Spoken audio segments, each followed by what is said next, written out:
I'm going to talk about financial inclusion, about Latin America, and let me, it works.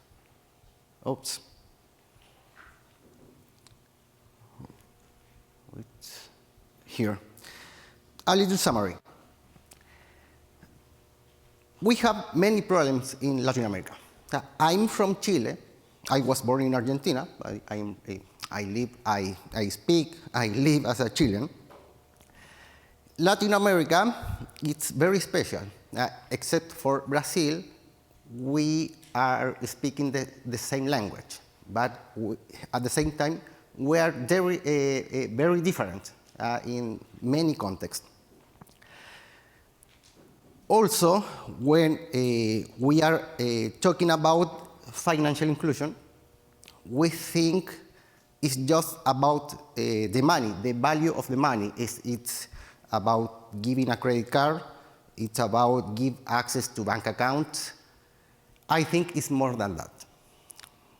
Let me give an example. Let's imagine a world without without inflation. The value of the money is the same now, tomorrow, next year, in the next year.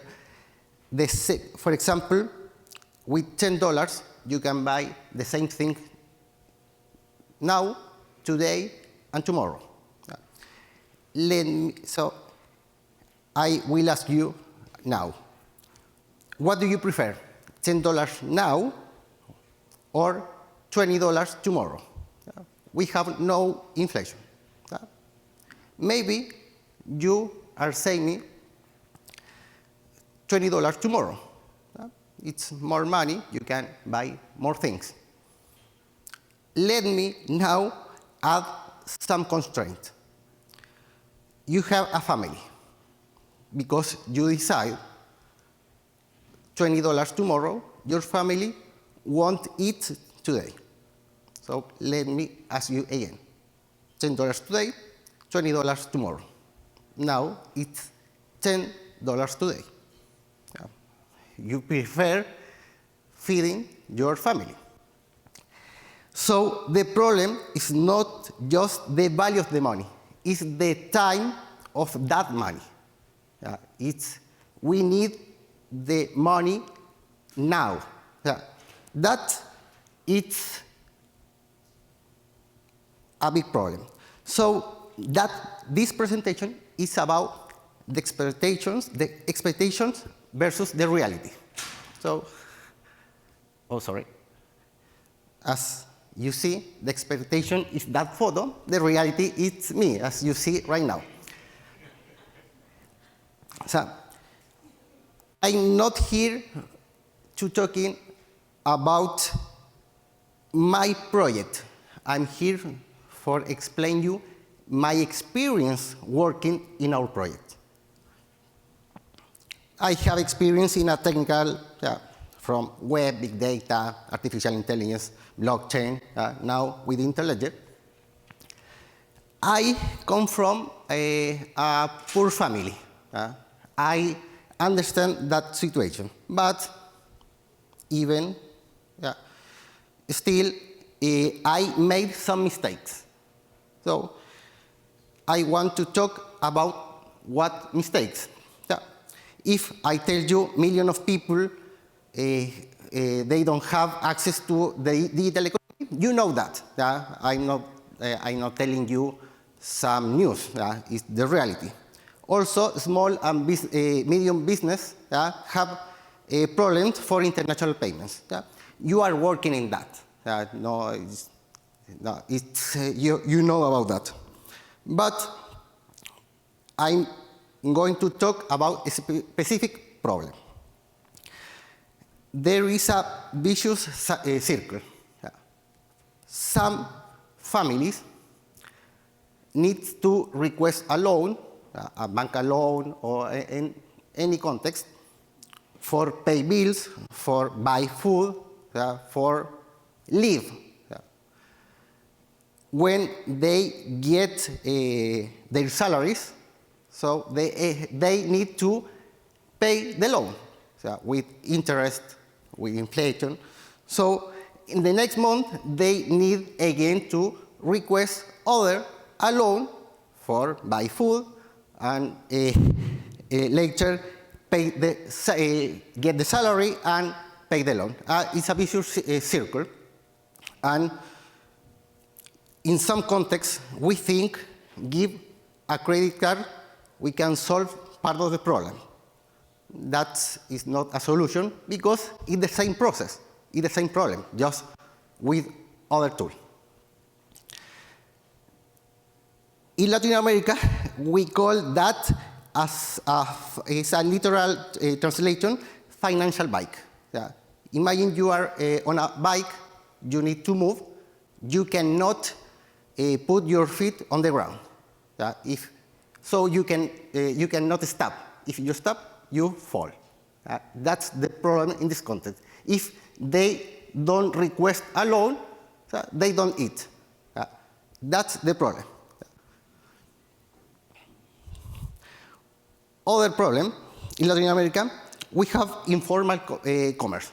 People with degrees, with knowledge, with experience, they sell things in the street.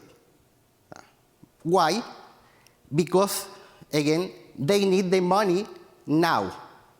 If they work in a formal commerce, in a formal job, they need to wait 1 month. It's a problem. Again, I have here with many problems, but with opportunities. Also, there is a little transparency about the taxes. I'm paying taxes for everything, but we don't trust in government. We don't trust in fintech. We don't trust in anyone. Other problem, not just the time, now is the trust. You have the same problem. We don't trust in anybody, and we have to pay high transaction cost. So if I accept a credit card, for example, those people have the possibility to accept a credit card. So accept in the street with a mobile phone, they can receive money in a digital way, but they prefer the cash. It's very complex, and we have internal problems, internal volatility, because, for example, again, I was born in Argentina. I know the situation. In Argentina, they have 6% inflation per month. So, again, it's the trust, it's the value of the money, and it's many restrictions. So, the Argentina have many boundaries for buying dollars. There are many problems. In Argentina, they have an uncontrolled monetary printing, money printing. They print money every day, millions of Argentinian pesos. So when I'm talking about, in Latin America, about financial inclusion, every month appear a new fintech with giving a credit card, a bank account for those people. I don't think that is financial inclusion. Financial inclusion is not, hey, I have a solution. I'm forcing you to adapt to my solution because we have many problems, and those people don't live, they survive. Again, for example, you and me, we are using a credit card for an expensive dinner, not for buy the food today. It's very weird. We need to understand that, and we need to think about how can we help them, because they cannot they cannot create a plan for the next week.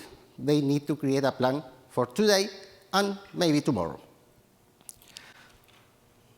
So, for me, the key is integration, where is Interledger, the protocol, in the center. Why? Because for financial inclusion, we need banks, we need central banks, we need fintechs, we need blockchain protocols, we need any company. Why? Because, again, in Chile, in Argentina, we don't trust in the system. We don't trust in anyone. We cannot trust in one company, in one person. So, how can I build trust? So, for building a trust, you need many years. For destroy the trust, you need 1 second. So, our idea is building trust in the ecosystem. So, if you don't trust in bank, your money can be in a central bank, in a blockchain protocol. It's your decision where your money is. So, but also, before some years ago, I believe the Web3 on cryptocurrency, it's the freedom. It's about the freedom, it's my money, I decide how use that money, etc. But we forgot what freedom means. Freedom is not just about using my money anytime. It's about also responsibility. If I lose the money, I lose the money. So I need freedom. I need to assume the responsibility in this context. So for other person, maybe freedom means other thing. So freedom is about my money in a bank because I don't have to worry about if I lose my money, because maybe I won't lose the money. So, for me, for us, the key is integration. How? A monetary portability. It's not just if I send you $, you receive Bitcoin. It's about now I can work with Bitcoin. Tomorrow, maybe I don't trust in Bitcoin. I move my money to other wallet, so to a bank. Maybe in 1 year, when CBDC, central bank digital currency, exists, I move my money there. So the trust, it's about move the money in this ecosystem. As, for example, you don't trust, maybe you don't trust in your mobile plan, in your mobile company. You trust if you don't like your current mobile company, you can change. That is your, maybe you trust for that. That's our first idea, monetary portability. So we learn about that because if, again, I'm talking about financial inclusion, many people don't understand about private keys, cryptocurrency, what is fiat. I cannot to sell the Web3 for those people without step by. I need to run or walk step by step. I mean, maybe if those people never had a bank account, I cannot give just a blockchain protocol, create a wallet with blockchain protocol, etc. I need to start with a small wallet, maybe centralized. They need to learn, and many days or months, they can learn and they can decide where their money will be. Also, it's a real-time, not just payment, it's the real-time money. Yeah. For example, some people are not content creators, are not selling things or service. Maybe they are consultant, they are they clean houses, etc. Any job. So for yet formal jobs for them, we need to think about pay the salary day by day, in a proportional way. Instead to wait at the end of the month, I pay part of the salary day by day. So we learn about that. We are building that. So it's like a web monetization, but in the real life. It's for everyone. Also, the embedded finance. So there a post not written by me explain about the real financial inclusion. It's about the embedded finance, where every company are going to integrate some financial product in their core. For example, a consultancy company who pays the salary day by day. It's embedded finance. It's using financial products without we are using financial products. Using financial products without we are using financial products. That's our its other challenge. So we learned that while we are building our product. At first, our product was about remittance. We thought in that moment, send and receive money, we can solve part of the problem. We solve a tiny part of the problem. But also, we have more challenge in Latin America, in Chile, in South America, in Chile, Peru, Argentina, more. If I mention the word ledger, crypto, blockchain, Web3, etc., people don't understand me. People don't understand the difference between fiat and crypto. If I try to help them people, I need to try to explain without technical words. I need to speak in their language, not in my language, not my technical language. The problem is, thanks to the Web3, we have more opportunities, but we need to get out of the hype